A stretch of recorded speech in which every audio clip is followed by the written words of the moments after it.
Para pendengar yang dikasihi oleh Tuhan, dimanapun Anda berada, kita bertemu kembali di dalam program katekisasi bersama dengan kami yang dipersembahkan oleh Reform Broadcasting Ministry atau RBM yang dikerjakan oleh Sekolah Tinggi Teologi Reform Injili Indonesia yang berlokasi di Kemang Utara 9, nomor 10, Jakarta Selatan. Yaitu sebuah sekolah yang akan mempersiapkan mereka yang dipanggil untuk menjadi hamba-hamba Tuhan, konselor-konselor Kristen yang profesional, dan pemimpin-pemimpin gereja yang bersedia untuk dibentuk dan melayani Tuhan dengan sungguh-sungguh. Saudaraku yang terkasih dalam Tuhan, pada hari ini kita sudah memasuki di dalam bagian dari pengakuan iman rasuli yang membahas tentang iman kita kepada Yesus Kristus. Pada beberapa waktu yang lalu, kita sudah membahas tentang iman kita terhadap Allah Bapa yang menciptakan dan memelihara seluruh ciptaannya. Dan mulai hari ini kita akan membahas mengenai Allah Anak dan penebusan kita. Saudaraku yang terkasih dalam Tuhan, di dalam pertanyaan dan jawaban yang ke-29, di dalam Katekismus Heidelberg, di sana dikatakan demikian. Mengapa anak Allah dinamakan Yesus yang artinya juru selamat? Saudara tentu mengingat bahwa di dalam pengakuan iman rasuli kita menyebutkan, aku juga percaya kepada anak Allah yang tunggal, Yesus Kristus, juru selamat yang hidup. Nah, saudaraku, maka Katekismus menanyakan, mengapa anak Allah itu diberi nama Yesus, yang artinya juru selamat? Maka Katekismus menjawab, sebab dia, yaitu Yesus, menyelamatkan kita dari semua dosa kita. Lagi pula, sebab kita tidak mungkin bisa mencari atau mendapatkan keselamatan dalam bentuk apapun dari orang lain. Atau dengan kata lain bahwa Yesus Kristuslah satu-satunya juru selamat dari dosa-dosa kita. Nah, kemudian di dalam pertanyaan dan jawaban nomor 30, di sana dikatakan demikian, apakah orang-orang yang mencari keselamatan dan kebahagiaan pada orang-orang kudus atau pada dirinya sendiri atau pada apapun yang lain selain Yesus dan percaya juga kepada Yesus juru selamat satu-satunya? Atau sebenarnya yang ingin ditanyakan di dalam bagian ini adalah apakah mungkin orang yang percaya kepada Yesus sebagai juru selamat satu-satunya itu bisa membagi hati kepada yang lain dan mencari keselamatan yang lain dari sumber yang lain pula selain Kristus? Maka jawaban dari Katekismus itu baik sekali. Dia mengatakan bahwa tidak. Sebaliknya, mereka nyata-nyata menyangkal Yesus, juru selamat satu-satunya, meskipun dengan mulut mereka bermegah di dalam Dia. Karena tidak mungkin dua-duanya itu benar, hanya satu yang benar, yaitu entah Yesus itu bukan satu-satunya juru selamat yang sempurna, atau Yesus itu satu-satunya juru selamat yang sempurna, yang jikalau diterima dengan iman yang benar, maka kita akan memperoleh di dalam Dia segala sesuatu yang diperlukan untuk keselamatan, sehingga kita tidak memerlukan keselamatan dari pihak yang lain. Nah, saudaraku yang terkasih dalam Tuhan, dua pertanyaan dan jawaban ini, yaitu nomor 29 dan 30, di dalam Katekismus Heidelberg, ini merupakan formulasi atau kesimpulan dari pengajaran Alkitab yang sudah disebutkan dalam Alkitab itu di sana sini. Nah, beberapa ayat di antaranya saya akan bacakan di sini, yaitu Matius 1 ayat 21. Dalam Injil Matius pasal yang pertama ayat 21 dikatakan demikian. Sang malaikat berkata kepada Yusuf, "Yusuf, ia atau Maria akan melahirkan anak laki-laki dan engkau akan menamakan dia Yesus. Karena dialah yang akan menyelamatkan umatnya dari dosa mereka." Dan ayat 23 di Injil Matius pasal pertama juga mengatakan, "Sesungguhnya anak darah itu akan mengandung dan melahirkan seorang anak laki-laki. Dan mereka akan menamakan dia Immanuel, yang berarti Allah menyertai kita." Ini adalah kutipan yang dipakai oleh Matius yang dia ambil dari Yesaya pasal 7 ayat yang ke-14. Satu bagian lagi, yaitu dari Kisah Rasul pasal 4 ayat yang ke-12. Kisah Para Rasul pasal yang ke-4 ayat 12, demikian bunyi firman Tuhan. "Dan keselamatan tidak ada di dalam siapapun juga selain di dalam Dia. Sebab di bawah kolong langit ini tidak ada nama lain yang diberikan kepada manusia yang olehnya kita dapat diselamatkan." Ya, waktu mengatakan hal ini, penulis Kisah Para Rasul ingin mengatakan bahwa Yesuslah satu-satunya juru selamat. Dan tidak ada nama lain di bawah kolong bumi ini yang diberikan oleh Allah kepada manusia selain kepada Yesus, yang oleh nama itu orang berdosa bisa diselamatkan. Kalau menggunakan bahasa di dalam surat Paulus, dalam Roma pasal yang ketiga, dan ayat yang ke-25, di sana Paulus berkata, "Kristus Yesus telah ditentukan Allah menjadi jalan pendamaian karena iman di dalam darahnya." Jadi Kristus Yesuslah satu-satunya yang telah ditentukan Allah untuk menjadi jalan pendamaian karena iman. Artinya adalah Yesus satu-satunya jalan yang diberikan oleh Allah kepada manusia, supaya manusia dan Allah bisa berdamai.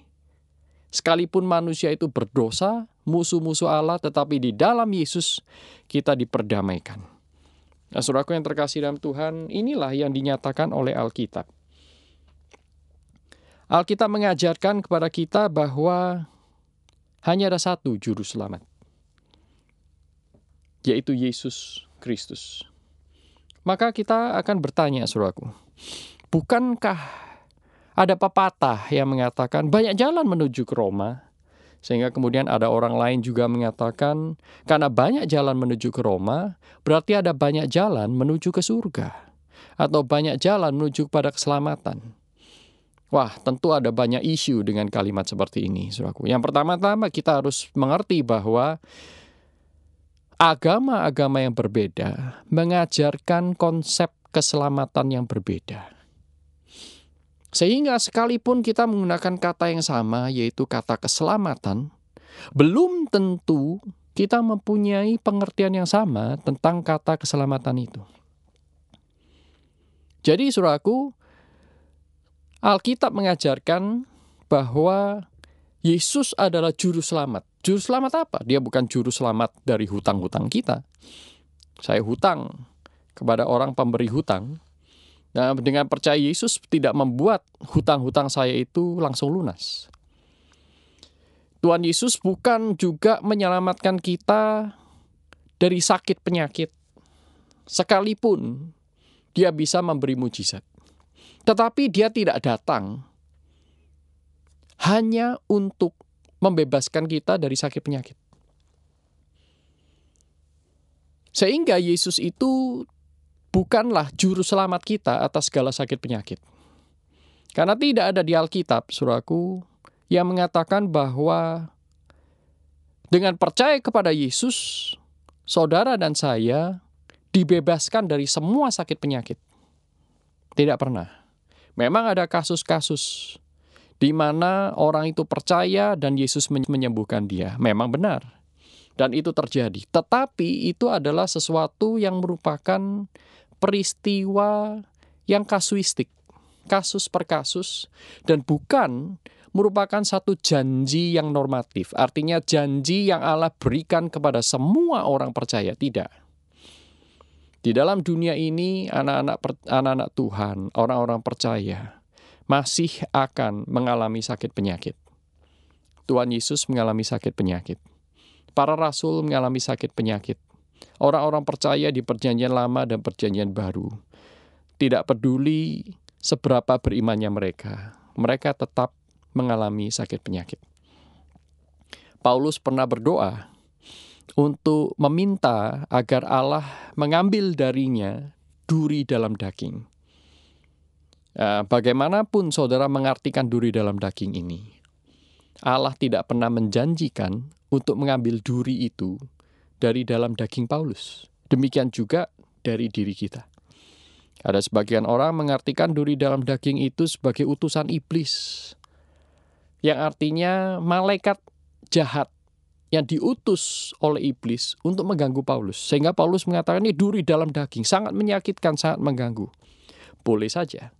Atau mungkin sebagian orang juga mengartikan duri dalam daging itu sebagai sakit penyakit, sakit bawaan. Bisa juga, saudaraku. Atau bisa juga diartikan kesulitan-kesulitan penderitaan hidup. Tidak masalah. Tetapi inti dari ayat itu adalah bahwa ada hal-hal yang Paulus itu ingin agar hal itu dijauhkan dari dia. Karena itu sangat mengganggu, membuat dia menderita, lahir dan batin. Ketika dia berdoa kepada Tuhan 3 kali dan Tuhan justru menjawab, anugerahku cukup bagimu. Itu artinya Tuhan menyelamatkan jiwa Paulus, tidak serta-merta Tuhan itu menyelamatkan Paulus. Dalam tanda kutip menyelamatkan, saudaraku berikan tanda kutip di sana, menyelamatkan Paulus dari segala kesulitan hidup. Tidak. Orang percaya masih mendapatkan bagian. Tetapi yang diselamatkan adalah jiwa orang tersebut dari cengkraman dosa-dosa mereka. Nah, untuk itulah Yesus datang. Dalam Alkitab dengan jelas sekali dalam Matius pasal 1 ayat 21 itu, bahwa dialah Yesus ini akan menyelamatkan umatnya dari dosa mereka. Dari dosa mereka, bukan dari yang lain. Ya, tentu dosa dengan segala macam implikasinya, yaitu hidup di dalam dosa, kesia-siaan di dalam dosa. Allah menyelamatkan kita dari semuanya itu. Sakit penyakit memang adalah salah satu dari sekian banyak manifestasi kehadiran dosa dalam hidup manusia, termasuk juga penderitaan, egoisme, penyakit-penyakit kejiwaan. Itu adalah manifestasi atau dampak implikasi dari kehadiran dosa yang sudah merusak tatanan alam semesta dan ciptaan Allah. Tetapi saudaraku, di dunia ini, saudara dan saya tidak bisa mengklaim bahwa Allah pasti membebaskan kita dari semuanya itu. Di dunia ini, here and now, di sini dan sekarang. Tidak, saudaraku. Allah tidak pernah menjanjikan hari itu selalu cerah tanpa hujan. Allah juga tidak pernah menjanjikan anak-anak Tuhan akan kaya raya, hidup tanpa kesulitan, mati masuk surga. Tidak pernah, saudaraku. Tetapi sebaliknya, Allah menjanjikan bahwa di dalam segala sesuatu, Dia bekerja.